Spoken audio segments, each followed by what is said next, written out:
Ekufuado, only Adwoa Safuada, Bawumia, only Adwoa Safuada, Adwoa Safu, Ujan, Huma, Sir John, and I said John in the die. Sir John, Mono, was sound Sunni, Nabu, Akoda. In some Adwoa Safu, no way, our original platforms. I will really yet about Sakamiado, only yet Tiboro, only a bohefa,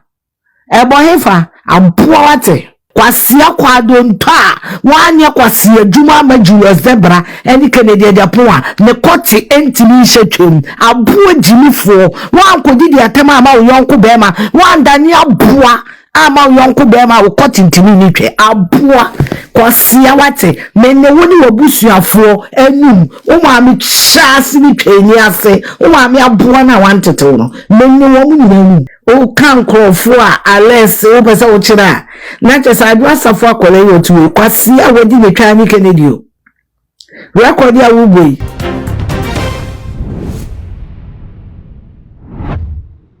Abusia Alex Tetteh president at the Citizen Eye Ghana was signed so honorable Kena Kumpreko Japan the camp ya pay was supported honorable Kena Kumpreko Japan yi pa yo gidi say wo no betima be Ghana man pani obetimi asasa Ghana ama Ghana afa ntuma pa ediefa Abusia me no eka say waka ensem bi e afa lawyer Sarah Adwoa Safo former MP at the Dome Kwabenya constituency ho ne wo kire say se wokopie mu e wo NPP fo wo maka che a e flip 3 ekosi fom e meme wo mu nyina Ekame se womone lawyer Adwoa Safo Adanabusia ensem ya wakaye na ensem no edu headquarters ama ye sister Fiashwas nega so asom ya make say wodi humuaye abre Alex Tetteh mo akwaba e dey about too much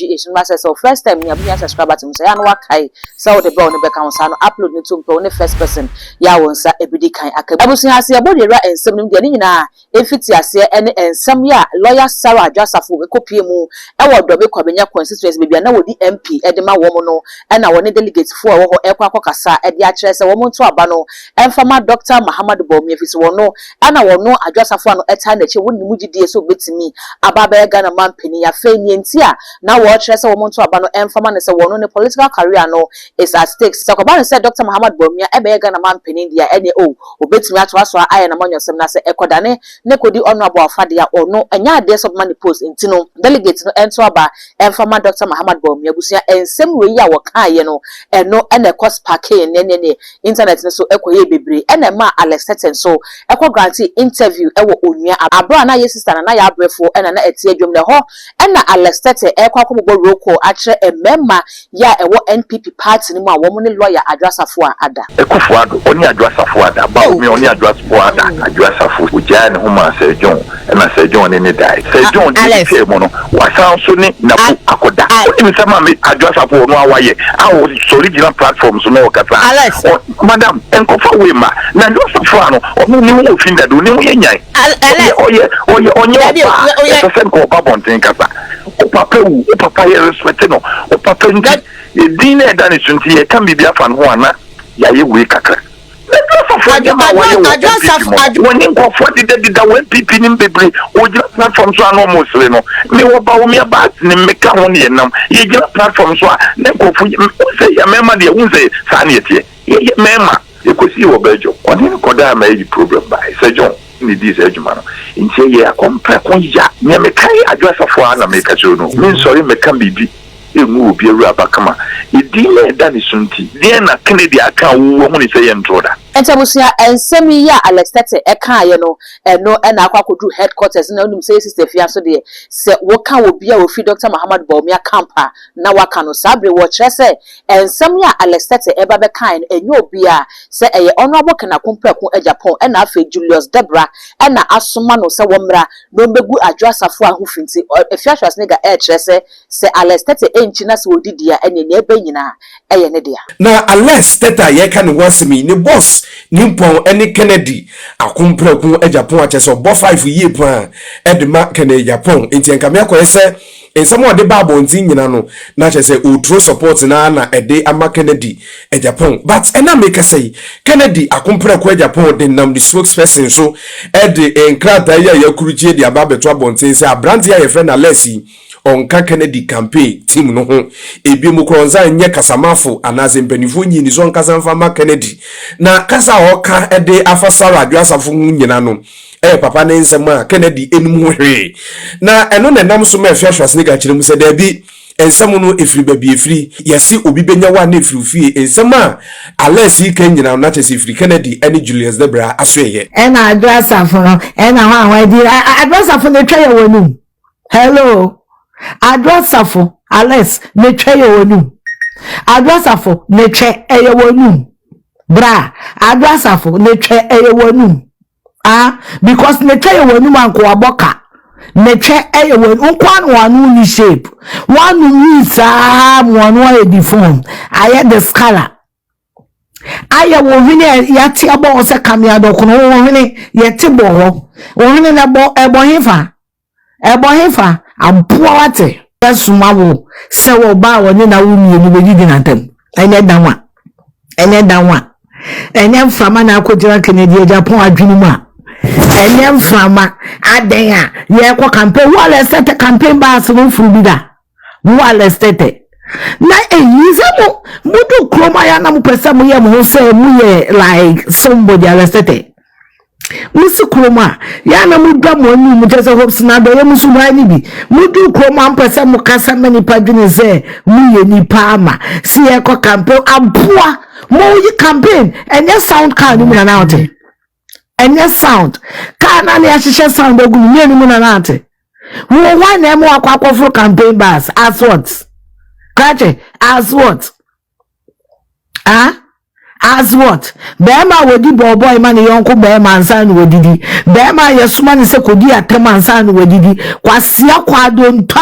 wanye kwasia djuma ma Julius Debra eni Kennedy Japan ne koti entimi hwetwem aboa jimifo wan kodi atem ama yonko bema wan dani aboa ama yonko bema wo koti ntimi ni twe aboa kwasia wate menne woni wabusuafo enum o ma me chase ni twani ase o ma me aboa na wantete no menne wo mu nyinanu mese waka do asafo di area je microphone na ka Julius Debra de e ma me ka because ye minimu bia every time nkopi mafina ye meka ni nyina me ndi obi aka de me pe na me ye wanko CID headquarters amwa ma chebe bi okum nipa ebe me wonwa pa wani mi aya se jazz nyum Sarfo se woni obi ma ye mde be kai na se ye court marriage bra yi na ka se kwasie yo akoya na pantan se de ayo ho de sisi fan yo ujani huma se John na se John ni dai ye MPP ye mo kai na no am kitan kamanjo wa uki yura ekufuado oni adwa safuada ba mi oni adwa boada se John se mono wa sanso ni na akoda Alex miso enye Alex adwa safu ne twemu wani monyamo tweba ko odi ekufuado wodi Bawumia wodi sedo na sadwasa fo no ba bi ase no kwasia wodi ne twama na ni Kennedy edi a wububoyi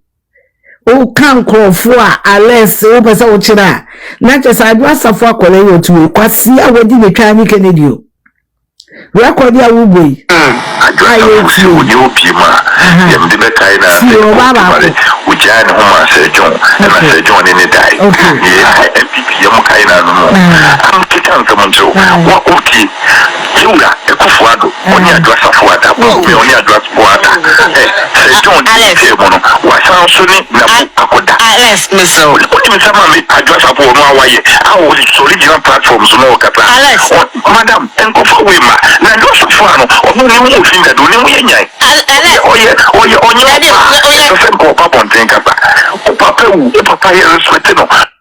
Kennedy Japan houseboy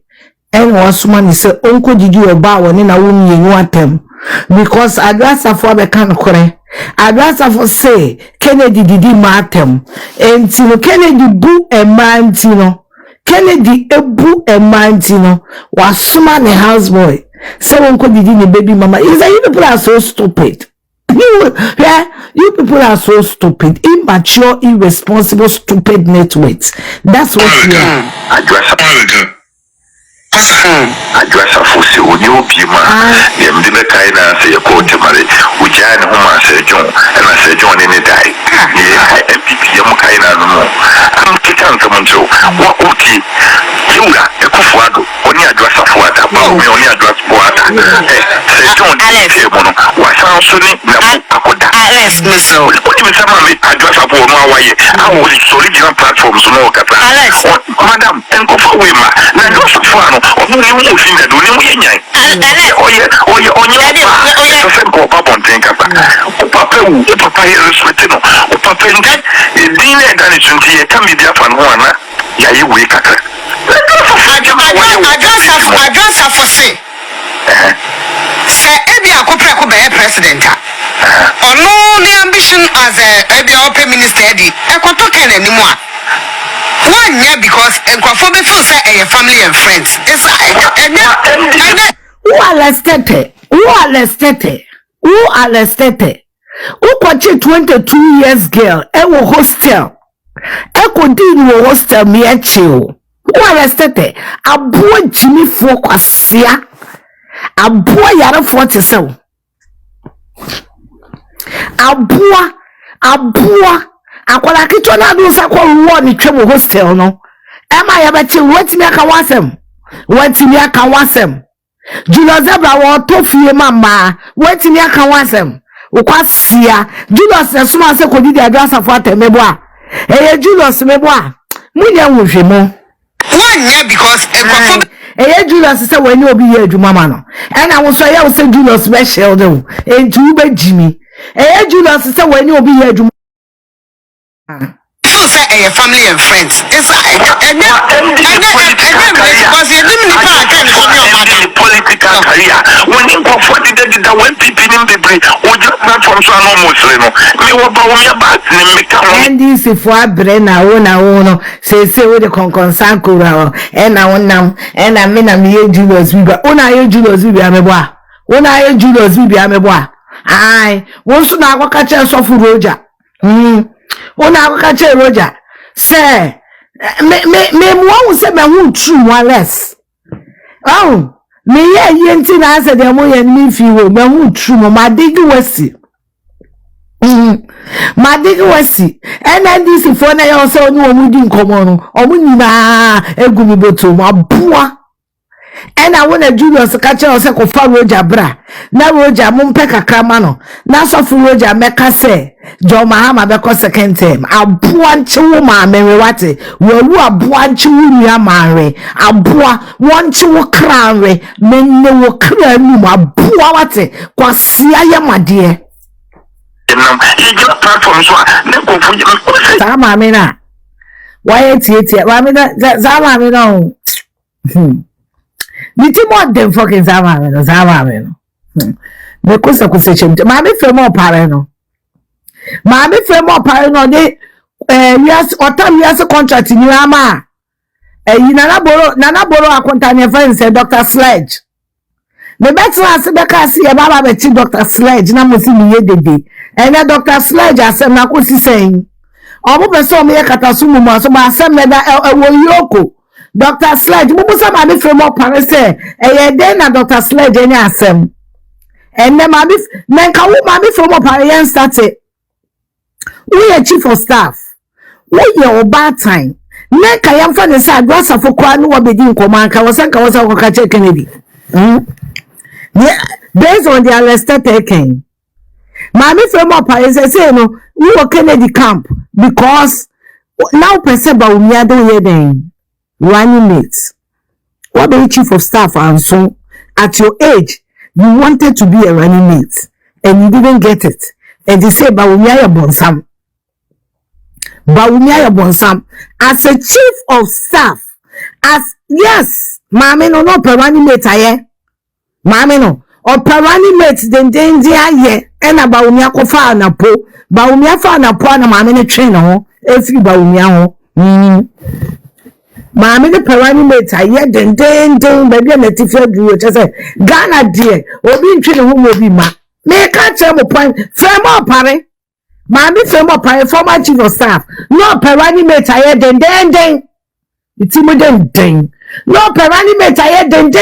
mami fe mo pare. No perani mate aye. Bawumia kofa ndapo na mami ne chin ho. Ene wodi Kennedy achi. Ene ono so ti won wo sabem no bronsem so. Pa bone fo. Ai fe mo pare me ka chiraw. Mami fe mo pare Bawumia starting the campaign no. Make why na agency obe support it. Chinchina yenye ni chief of staff. Yenye mami fe mo pare chief of staff. Chief of yenye na running mate, sorry. Chinchina na ponfa ninye na bedi echire. Ayi, Bawumia fa ninye na bedi echire. MPP former kasa me boa. Femo pare perani mate gidi. Chesa politics ne die. Obi di positioner on chine ho mi donya me ka me se ko eje yo hye fom. Me moda bibia ni wa me ka me boa o. On fom kwase asem from ko ji so mo di mi ko di Hague. Che di Hague no mo de me ko. Ma me femo pare now Bawumia started campaign na Akufo Addo person obeboa no na femo pare supporting nkaka and na femo pare si wo perani mates any amfa mani we de come na po e wa pe na ma no sisa ni sika nya no de share na tweso yes and no so started say and remember against afechiwe because enka fit chief for staff no and came in vice na obi a won fa ni tieti asemi e metina me konso so per president there's a mama bobadam mu di position na mo ntwe mo ho nkomo obi medibi as a judge ramutnim mo ba mo nko e mo obi medabi enu nti no ma mi femo pai na ma mi femo pai na ntisa me boss no oh yes a greediness na the MPP equal position because of being to say femo pare musa ne say contract be no de ma Dr. Sledge edi enti na yokofo chi Dr. Sledge na Dr. Sledge me ka Dr. Sledge na na boro akonta no ai na boro akonta papa sikani no Entabusia ene afei na ensam no ahyase ye sister Fiashwas nega kyerese wo nsam ka emfiri sabre ya ko se MPP fo nto wo maba no ene ensam de yeyi yasum na yebetie bi pa entabusia ye wa atwenyem honorable camp ababonten abekasa kwa mo ma issue statement ni ade kyerese Alex Tetteh no oye kwanten kura wonam ewo mu se wa kyerese o support honorable Kende na so won ka campaign team no enti bibia obeye asem bia obeka no enye honorable kana kompre kwa Japan ena asuma na so bi kyerese ebusia sa explanation na if you honorable camp eba ne de enya ade se be sheda toga na fa so mu yefi se ne abronye eye ni nyina no wo mo kyerese Dr. Muhammad Bobia ne shirechi empempin so na abronye aba beka se wo no wonye adwuma mfa mo bi oye adwuma de ama no na so ka asem bi na sa asem no enya asem a eni ka mo de sa asem no etage Dr. Muhammad Bobia kyerese eye wo no ne shirechi enti se Alex Tetteh so aba be yi nanim se wo support honorable Ken na so no so timi aba beka ensem bi sei e de afa lawyer adwasafo ho a ne nka Ghana fo ehwede se wo mo ba bontia no de chawpa na eba a kyerese asem abrantie ne kae no wanka ne yi enti wo mo pacho mo fanche na so mo bontie be ka se won ka mo camp no won ka campaign team no ho enti no ensem a wo kare nyina no anesem na wo ka dia ene na abronye so ka no no anesem na wo ka so no so to be free Dr. Muhammad Bawumia camp ho de bad dia no so mo fantage Dr. Muhammad Bawumia no mo hu ne se abronye na ka na ensem na busia we ene ensem a Ghana fo kae after say video yi ebeto mountain so bi am de aba so mo mesre so wo so be dwa renkyere e wo comment section ho e de ama me all the social media handles no too much GH all subscribe like na wa share na hofo so enyi bia hwim din e de dark gold macron